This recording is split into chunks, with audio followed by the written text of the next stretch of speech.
Subscribe our channel Pakistan Stories, press bell icon,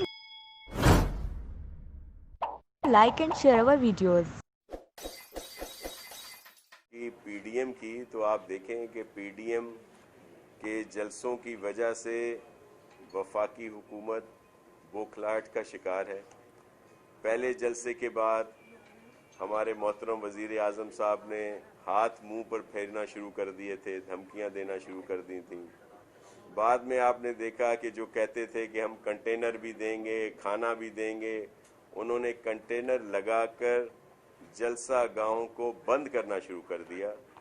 गिरफ्तारियां की उन्होंने, लोगों पर तशद्दुद किया और अब तो इस हद तक बौखलाहट है कि हमारे प्यारे वज़ीर आज़म साहब आम कुर्सियों वालों को धमकियां दे रहे हैं, लाइटिंग वालों को धमकियां दे रहे हैं, वो जो माइक सिस्टम वाला होता है उसको धमकियां दे रहे हैं, जो पानी की रेडी लगानी है वो चना क्या होता है चना चाट वाले ने लगानी है।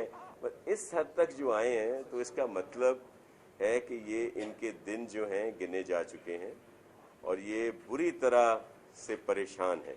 मौजूदा वफाकी हुकूमत मांगे तांगे की हुकूमत है। 2 सीटें किसकी, 4 किसकी, 6 किसकी, और फिर उसमें से इनकी नाअहली की वजह से और इनकी वायदा इनहराफी की वजह से जो इन्होंने अपने एलाइज के साथ किया, अपने वोटरों के साथ किया, तो मैंगल साहब इनको छोड़ चुके हैं। रोजगारी बढ़ रही है इनकी वजह से। जब लोग इनसे हट जाएंगे तो फिर आप देख लेंगे धड़न तख्ता होगा इस हुकूमत का।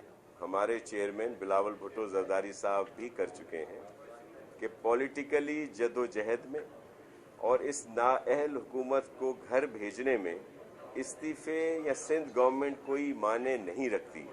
जब ये अकाबरीन में फैसला होगा, पीडीएम की जो भी लीडर साहिबान हैं जो फैसला करेंगे, एक लम्हे की ताखीर के बगैर इस्तीफे आपके सामने होंगे। सिंध गवर्नमेंट से भी एमपीए, एमएनए या जो भी सेनेटर्स हैं, कोई उसमें हमें परेशानी लायक नहीं। और हमारे इस्तीफे वैसे भी नहीं होंगे जिस तरह पीटीआई ने दिए थे कि इस्तीफे दे दिए थे, तनख्वाहें भी लेते थे, मराहत भी लेते थे और फिर वो चक्कर लगाते थे। पीपल्स पार्टी हमेशा जमहूरियत पर यकीन रखती है। उसकी वजह यह है कि पीपल्स पार्टी ने ही हमेशा कुर्बानियां दी हैं कि ये जो मौजूदा मांगे तांगे की हुकूमत है, ये जो हमारी एजिटेशन है, जो हमारी मूवमेंट है पीडीएम की, इसकी वजह से और इस हुकूमत की नाहली की वजह से इनके अपने लोग भी नाला हैं इनसे। देखें, पीटीआई के जो अपने लोग, जो नजरियाती लोग थे, जिन्होंने इनको सपोर्ट किया था, आज वो कहाँ हैं? आप इनकी कैबिनेट देख लें, इनके मुख्तलिफ जो चीफ मिनिस्टर साहिबान इनके जिन्होंने सूबे में लगाए हुए हैं या दीगर जो लोग हैं, वो इनके असल लोग कहाँ हैं? आपको नज़र ही नहीं आते होंगे। इतनी इन्होंने फौज लगा दी है, स्पेशल असिस्टेंट की, मामले खुसूसी, एडवाइज़र, सब वो लोग हैं जो इनसे ताल्लुक नहीं रखते। तो एलाइज तो इनको छोड़ेंगे ही छोड़ेंगे, इनके अपने लोग भी इनको वोट देने नहीं आएंगे। चेयरमैन बिलावल भुट्टो जरदारी साहब, जैसे मैंने कहा कि नौजवानों के लिए नौकरियों की बात करते रहे हैं और उन्होंने कल भी चीफ मिनिस्टर साहब को, कैबिनेट को कहा है कि वो फौरी तौर पर इसका तरीका करें और मेरिट पे नौकरियां दी जाएं।